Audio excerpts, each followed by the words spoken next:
aja udah mau makan, mau kaya, mau punya rumah.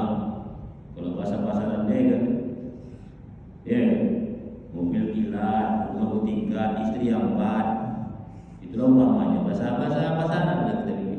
Oh, cuma itu aja di hati kita. Ketika itu ketakwaan di hati kita. Takut kepada Allah.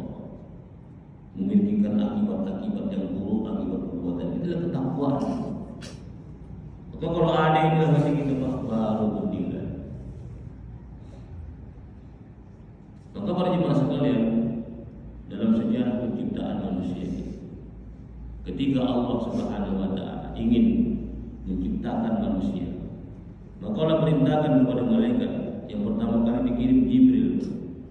Wahai Jibril, ambil segenggam tanah